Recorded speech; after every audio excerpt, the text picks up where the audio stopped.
Hello everyone, good evening, सत श्री अकाल। कैसे हैं आप लोग? आई होप कि आप सभी लोग बहुत अच्छे होंगे। तो दोस्तों, मैं आपका दोस्त प्रवीण सर आप सभी लोगों का स्वागत करता हूं उत्तर प्रदेश के विशेषांक में, यानी उत्तर प्रदेश के टेस्ट सीरीज के तीसरा दिन में।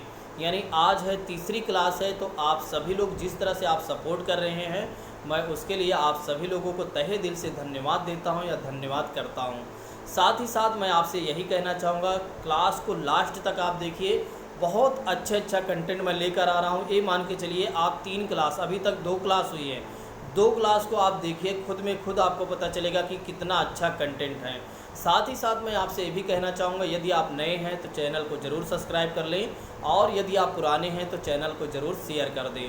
साथ ही साथ खुद कमेंट करें, दूसरों को भी कमेंट करने के लिए ज़रूर प्रेरित किया करें। चलिए आइए बात करते हैं, अब किसी और बात की चर्चा ना करते हुए सीधा आते हैं आज के अपने पहले प्रश्न पर। तो आज का हमारा पहला प्रश्न ये है कि उत्तर प्रदेश के किस स्थान पर महात्मा बुद्ध ने महापरिनिर्वाण यानी कि उनकी मृत्यु हुई थी, कहाँ पर हुई थी? तो यानी कि पहला ऑप्शन है श्रावस्ती, दूसरा ऑप्शन है सारनाथ, तीसरा ऑप्शन है कुशीनगर, और चौथा ऑप्शन है गढ़मुक्तेश्वर। जल्दी से इसका आंसर बताइए। निर्वाण मतलब यहाँ पर कहा जा रहा है महापरिनिर्वाण। तो गौतम बुद्ध जी की जब मृत्यु हुई थी तो उस समय या बौद्ध काल में उसे कहा गया महापरिनिर्वाण कहा गया। जब उन्होंने घर को छोड़ा था महाभिनिष्क्रमण कहा गया था, और जब उन्होंने पहला उपदेश दिया था सारनाथ में तब उसे कहा गया धर्म चक्र प्रवर्तन कहा गया। जब इनकी मृत्यु हुई तो कहाँ पर हुई थी, तो ये बता दीजिए, यहाँ पर पूछा जा रहा है। और उस काल को क्या कहा गया था? महापरिनिर्वाण कहा गया था। इस बात को ध्यान रखिएगा। तो आंसर मैं बता देता हूँ, उत्तर प्रदेश में महात्मा बुद्ध की जो महापरिनिर्वाण यानी कि मृत्यु हुई थी कुशीनगर में हुई थी। चलिए अगले प्रश्न की बात करते हैं। प्रसिद्ध दशावतार मंदिर उत्तर प्रदेश में कहाँ पर है? प्रसिद्ध दशावतार मंदिर उत्तर प्रदेश में कहाँ है? देवगढ़, कुशीनगर, वाराणसी और सोरो। जल्दी से इसका आंसर बताइए, जल्दी से इसका आंसर बताइए, जल्दी से आंसर बताइए। तो प्रसिद्ध दशावतार की मंदिर कहाँ पर अवस्थित है दोस्तों? देवगढ़ में है। इस बात को ध्यान रखिएगा। चलिए अगले प्रश्न की बात करते हैं। उत्तर प्रदेश के प्रसिद्ध संगीतज्ञ स्वामी हरिदास किस मुगल शासक के समकालीन थे? उत्तर प्रदेश के प्रसिद्ध संगीतज्ञ स्वामी हरिदास किस मुगल शासक के समकालीन थे? और अकबर के, दूसरा ऑप्शन है औरंगजेब के, तीसरा ऑप्शन है शाहजहाँ के, और चौथा ऑप्शन है बाबर। जल्दी से इसका आंसर बताइए, जल्दी से इसका आंसर बताइए। तो इसका आंसर हो जाएगा कि उत्तर प्रदेश के प्रसिद्ध संगीतज्ञ स्वामी हरिदास जी जो थे मुगल शासक अकबर के समकालीन थे, अकबर के समकालीन थे। बिल्कुल याद भी करते चलिए। चलिए अगले प्रश्न की बात करते हैं। उत्तर प्रदेश में सर्वाधिक प्रचलित लोक नृत्य निम्नलिखित में से कौन सा है? उत्तर प्रदेश का सबसे ज़्यादा प्रचलित लोक नृत्य कौन सा है? छपेली, नौटंकी, कर्मा, चौनफूल। जल्दी से इसका आंसर बताइए। मुझे लगता है इसका आंसर सारे छात्र दे सकते थे और दे भी सकते हैं। तो इसका आंसर हो जाएगा नौटंकी। ठीक है, उत्तर प्रदेश का सबसे लोकप्रिय लोक नृत्य है जो है नौटंकी है। आप जानते हैं कि उत्तर प्रदेश में वैसे भी लोग खूब नौटंकीबाज होते हैं। चलिए उत्तर प्रदेश का कौन सा लोक नृत्य गुजरात के डांडिया नृत्य जैसे ही है? उत्तर प्रदेश का कौन सा लोक नृत्य गुजरात के डांडिया लोक नृत्य जैसे ही है? जागर नृत्य, घर करही नाच और सैना नृत्य, पाई डंडा। जल्दी से इसका आंसर बताइए, पाई डंडा। जल्दी से इसका आंसर बताइए। तो इसका आंसर हो जाएगा पाई डंडा। तो उत्तर प्रदेश का लोक नृत्य पाई डंडा जो है वो गुजरात के डांडिया नृत्य जैसा ही है। इस बात को ध्यान रखिएगा। चलिए अगले प्रश्न की बात करते हैं। उत्तर प्रदेश की वर्तमान में कौन सी राजधानी नगर है? कौन सा राजधानी है, कौन सी राजधानी है? भला इसको कौन नहीं जानता? आगरा, कानपुर और लखनऊ, इलाहाबाद। मुझे लगता है इसका आंसर अगर कोई नहीं कर पाया उत्तर प्रदेश का, यदि वह व्यक्ति है तो उसका जीवन बेकार है। ठीक है, तो उत्तर प्रदेश की राजधानी कौन सी है? उत्तर प्रदेश की राजधानी है मेरे प्रिय साथियों लखनऊ है। चलिए अगले प्रश्न की बात करते हैं। अगला प्रश्न कह रहा है कि पूर्वी उत्तर प्रदेश में अंग्रेजों के विरुद्ध का नेतृत्व, विद्रोह का नेतृत्व किसने किया था? पहला ऑप्शन है रानी लक्ष्मीबाई, दूसरा ऑप्शन है कुंवर सिंह, तीसरा ऑप्शन है नाना साहब, चौथा ऑप्शन है तात्या टोपे। जल्दी से इसका आंसर बताइए। तो इसका आंसर जल्दी से बताइए। नहीं बता पा रहे हैं तो कोई बात नहीं है। तो पूर्वी उत्तर प्रदेश में अंग्रेजों के विरुद्ध विद्रोह करने का नेतृत्व किसने किया था? कुंवर सिंह ने किया था, इस बात को ध्यान रखिएगा। चलिए अगले प्रश्न की बात करते हैं। बहुत ही अच्छा प्रश्न है, बहुत ही सरल प्रश्न है। 1905 के बनारस अधिवेशन की अध्यक्षता किसने की थी? 1905 के बनारस अधिवेशन की अध्यक्षता किसने की थी? कहाँ पर हुई थी? अध्यक्षता कहाँ पर हुई? अधिवेशन कहाँ पर हुई थी? ए है ऑप्शन, आंसर क्वेश्चन थोड़ा से अलग है। तो 1905 के बनारस अधिवेशन की अध्यक्षता कहाँ हुई थी? तो रायबरेली और इलाहाबाद और बनारस और लखनऊ। जल्दी से इसका आंसर करिए। तो इसका आंसर हो जाएगा बनारस। 1905 के बनारस अधिवेशन की अध्यक्षता कहाँ पर हुई थी? बनारस में ही हुई थी, ठीक है, यानी कि किस जगह पर हुई थी। चलिए अगले प्रश्न की बात करते हैं। औरंगजेब ने अपने भाई शाह शुजा को प्रदेश के किस नगर के निकट पराजित किया था? जौनपुर, इलाहाबाद, आगरा, बनारस। जल्दी से इसका आंसर बताइए, जल्दी से इसका आंसर बताइए। तो इसका आंसर हो जाएगा इलाहाबाद। ध्यान रखिएगा, औरंगजेब ने अपने भाई शुजा यानी शाह शुजा को किस प्रदेश में, एक तरीके से प्रदेश के किस नगर के निकट पराजित किया था? इलाहाबाद।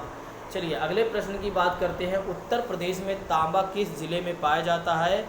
उत्तर प्रदेश में तांबा की नगरी कह सकते हैं, किस जिला में पाया जाता है? मिर्ज़ापुर, बांदा, हमीरपुर, ललितपुर। जल्दी से इसका आंसर बताइए, जल्दी से इसका आंसर बताइए। इसका आंसर हो जाएगा ललितपुर। उत्तर प्रदेश में तांबा किस जिले में पाया जाता है? ललितपुर में। चलिए अगले प्रश्न की बात करते हैं। अगला प्रश्न कह रहा है उत्तर प्रदेश में भारत के कुल कितने प्रतिशत कृषि योग्य भूमि है? उत्तर प्रदेश में भारत में कुल कितने प्रतिशत कृषि योग्य भूमि है? 22%, 15%, 17%, 19%। जल्दी से इसका आंसर बताइए। तो इसका आंसर हो जाएगा 22%। उत्तर प्रदेश में भारत के कुल कितने प्रतिशत कृषि योग्य भूमि है? 22% है, इस बात को ध्यान रखिएगा। चलिए अगले प्रश्न की बात करते हैं। उत्तर प्रदेश को कृषि द्वारा लगभग कितने प्रतिशत आय होती है?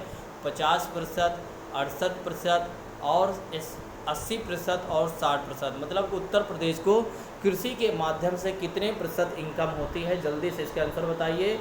तो 68% उत्तर प्रदेश को कृषि के माध्यम से इनकम होती है। चलिए उत्तर प्रदेश में रॉक फास्फेट कहाँ पाया जाता है? पहला ऑप्शन है बांदा, दूसरा ऑप्शन है झांसी, तीसरा ऑप्शन है हमीरपुर, चौथा ऑप्शन है ललितपुर। जल्दी से इसका आंसर करिए, तो जल्दी से इसका आंसर करिए। तो उत्तर प्रदेश में रॉक फास्फेट कहाँ पाया जाता है? बांदा में पाया जाता है, इस बात को ध्यान रखिएगा। उत्तर प्रदेश में हीरा किस जिले में निकाला जाता है या निकाला जाता है? तो बांदा, हमीरपुर, जालौन, ललितपुर। जल्दी से इसका आंसर बताइए कि उत्तर प्रदेश में हीरा किस जगह पर निकाला जाता है? तो इसका आंसर हो जाएगा बांदा में। उत्तर प्रदेश में हीरा किस जिले में निकाला जाता है? बांदा में, इस बात को ध्यान रखिएगा। चलिए अगले प्रश्न की बात करते हैं। अगला प्रश्न कहा जा रहा है कि उत्तर प्रदेश में कौन सी मिट्टी सर्वाधिक पाई जाती है? लाल दोमट मिट्टी और जलोढ़ दोमट मिट्टी और बलुई दोमट मिट्टी, लाल व काली मिश्रित मिट्टी पाई जाती है। जल्दी से इसका आंसर बताइए। तो इसका आंसर हो जाएगा मेरे प्रिय साथियों, लाल व काली मिट्टी यानी मिश्रित मिट्टी पाई जाती है सबसे ज़्यादा उत्तर प्रदेश में। Non plastic fire clay Uttar Pradesh में कहाँ पर पाया जाता है?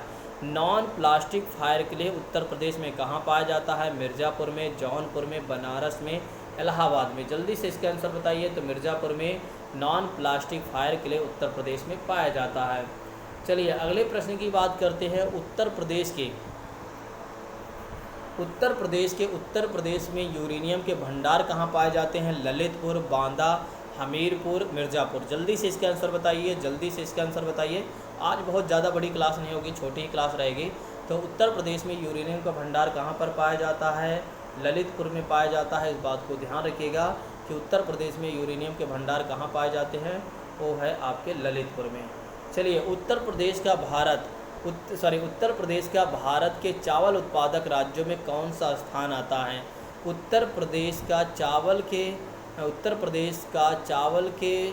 भारत के चावल उत्पादक राज्यों में से कौन सा स्थान प्राप्त करता है? प्रथम, द्वितीय, चतुर्थ, पंचम। तो इसका आंसर हो जाएगा दोस्तों द्वितीय स्थान प्राप्त करता है। चलिए नेक्स्ट क्वेश्चन की बात करते हैं।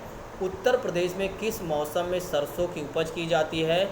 उत्तर प्रदेश में किस मौसम में सरसों की उपज की जाती है? ऑप्शन है आपके सामने खरीफ और दूसरा ऑप्शन है जायद और तीसरा ऑप्शन है दोस्तों, तीसरा ऑप्शन है रवि और चौथा ऑप्शन है ये सभी। जल्दी से इसका आंसर बताइए। तो इसका आंसर हो जाएगा रबी फसल। रबी फसल में, ठीक है, उत्तर प्रदेश में सरसों की उपज की जाती है।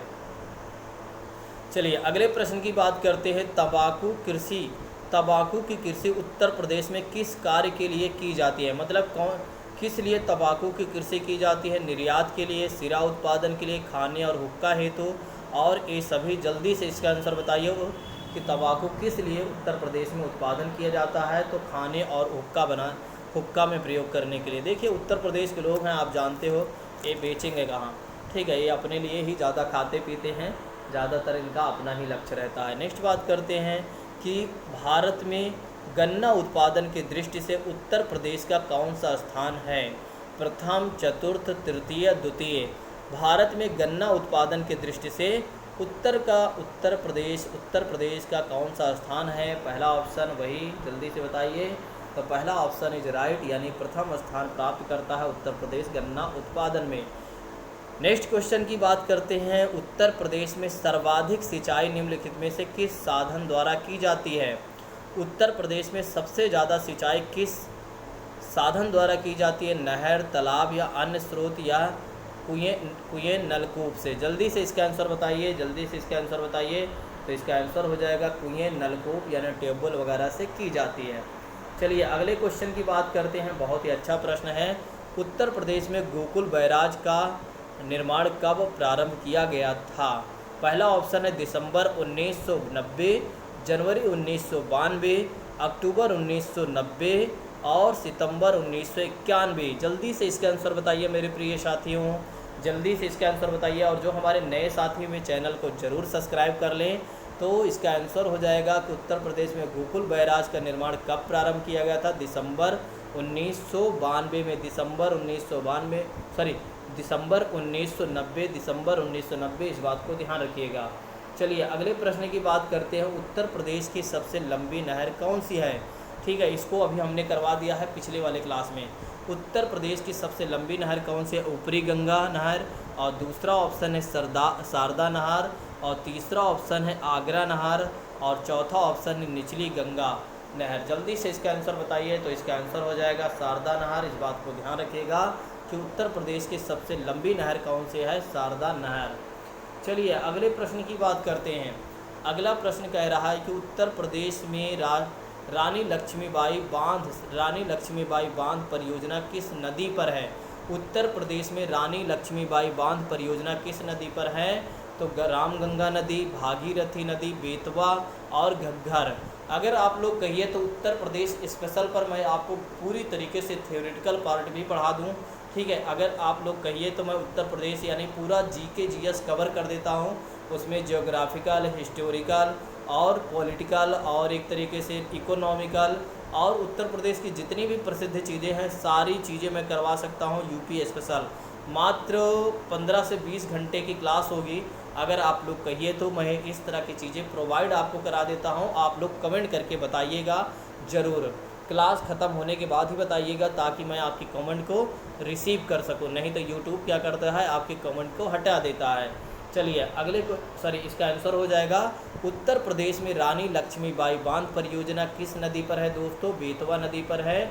इस बात को ध्यान रखिएगा। चलिए अगले क्वेश्चन की बात करते हैं। उत्तर प्रदेश के किस स्थान की सिंचाई हेतु देवकली पंप नहर परियोजना का कार्य प्रारंभ किया गया है? जल्दी से इसका आंसर बताइए। बहुत ही अच्छा प्रश्न है। गाजीपुर, आगरा, मेरठ, वाराणसी। जल्दी से इसका आंसर करिए। और जो हमारे नए साथी जुड़े थे वे चैनल को ज़रूर सब्सक्राइब कर लें, और जुड़े हैं वे ज़रूर चैनल को सब्सक्राइब कर लें और शेयर आप ज़रूर कर दिया करें, ठीक है। तो इसका आंसर हो जाएगा देवकली पंप नहर परियोजना कहाँ पर की जा रही है? गाजीपुर। इस परियोजना का कार्य प्रारंभ किया गया कहाँ से? गाजीपुर में। और या किस लिए इस परियोजना की शुरुआत की गई है? सिंचाई के लिए। चलिए अगले प्रश्न की बात करते हैं। उत्तर प्रदेश में शारदा नहर प्रणाली का निर्माण किस वर्ष प्रारंभ किया गया था या किस वर्ष बनाया गया था? तो 1925, 1930, 1928, 1940। जल्दी से इसका आंसर बताइए। तो हमारा देश जब आज़ाद नहीं हुआ था तभी शारदा नहर प्रणाली का निर्माण किया गया था। तो इसका आंसर हो जाएगा 1928। इस बात को ध्यान रखिएगा। शारदा नहर प्रणाली का निर्माण कब किया गया था? वो है 1928 में, जो कि सबसे बड़ी नहर है। चलिए आज की क्लास को हम यहीं पर समाप्त करते हैं। आप लोगों को यह क्लास कैसे लगी आप सभी लोग कमेंट करके ज़रूर बताइएगा। और साथ ही साथ यदि आप लोग कहिए तो मैं आपको यूपी स्पेशल बहुत अच्छे से कवर करके दे सकता हूँ, ठीक है, और बहुत अच्छे से कवर कर दूँगा। आराम से आप लोगों को बिल्कुल यूपी स्पेशल में कोई क्वेश्चन आपके गलत नहीं होंगे। आराम से आप क्लास को देखिएगा, ठीक है। चलिए आज की क्लास को हम यहीं पर समाप्त करते हैं। Thank you so much. जय हिंद दोस्तों, अलविदा।